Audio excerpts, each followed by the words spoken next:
Please help me to reach 1,000 subscribers. I never imagined that a few words could completely shatter everything I thought we had, but here I am, sitting alone in my dimly lit apartment, replaying every moment in my head. My name is Emily, I'm 29 years old, and for the past 3 years I believed Alex was my person. We had an easy rhythm together, the kind of relationship that felt effortless on the outside, even if we sometimes clashed behind closed doors. But nothing had prepared me for how quickly things could unravel. It all started one quiet evening. We had been spending more time apart lately, me wrapped up in my new project at work, him absorbed in his friends and hobbies, but I convinced myself that this was normal. Relationships, after all, weren't perfect, and distance didn't always mean disaster. Still, the tension had been simmering for weeks, subtle but undeniable. I could feel it in the way he avoided my gaze sometimes, or the way his laugh didn't quite reach his eyes anymore. I had spent an entire weekend thinking it through. I wanted to be honest, I told myself. I didn't want to string him along or pretend everything was okay when it wasn't. So, I chose my words carefully, or so I thought, sitting across from him at our favorite little coffee shop, the one with the mismatched chairs and the warm, fading light streaming through the windows. I think, maybe we should stop seeing each other for a while, I said, my voice unsteady but deliberate. I thought he'd hesitate, maybe ask for clarification, maybe even try to convince me it wasn't necessary. I expected discussion, compromise, a middle ground. He looked at me like I had just spoken a foreign language. There was a brief flicker of disbelief in his eyes, then, nothing. No argument, no pleading, no shock, just a calm, almost eerily composed stare. Okay, he said. Just like that. 2 letters, but they felt like a chasm opening up beneath my feet. I blinked. Okay? That's it. I tried to force a laugh, thinking maybe he was joking, testing me. But he didn't smile. He didn't even shift in his seat. I understand, he continued, voice steady, measured. If that's what you need, I'll respect it. I felt the blood drain from my face. But we can't just... I mean, we've been... I stumbled over my words, my carefully constructed reasoning collapsing as I realized he truly believed I meant what I said. He nodded, almost sympathetically, though it didn't soften the blow. I'm taking you at your word. If this is a clean break, then we end it cleanly. No lingering messages, no second-guessing, no trying to fix what's been broken.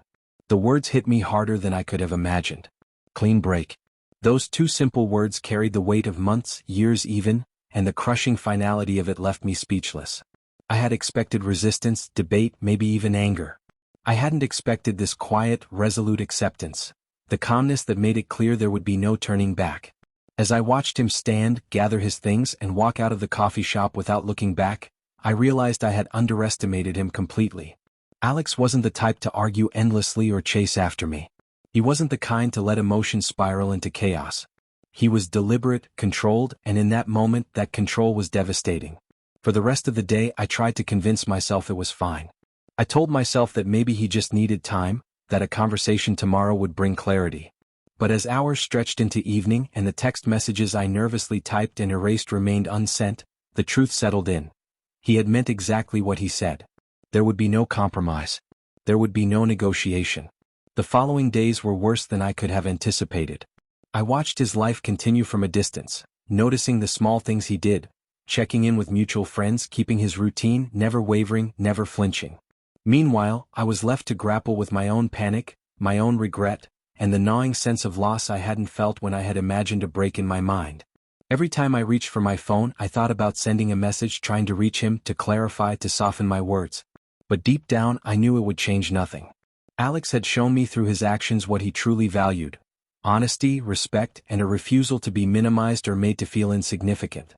I had underestimated how seriously he took both our relationship and himself, and that miscalculation had cost me dearly.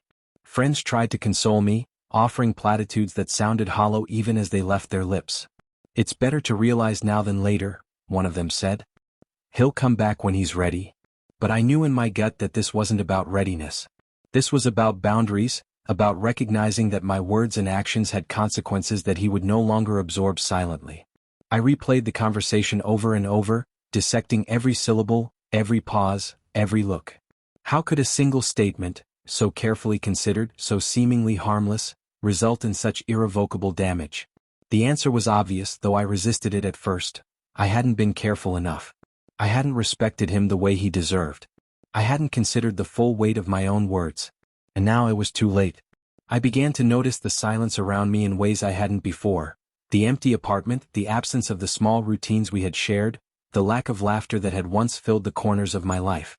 The quiet was oppressive, a constant reminder of the gap I had created with my own hand. Late at night, I would think of him, wonder if he regretted leaving, if he missed me even a fraction as much as I missed him. But the truth was, I didn't really want to know. The clarity of his decision had given him power over the situation in a way that I could no longer claim. I was forced to confront not just the end of the relationship, but the consequences of my own actions. The realization that honesty without tact, bluntness without consideration, could be just as destructive as deceit. Please help me to reach 1,000 subscribers.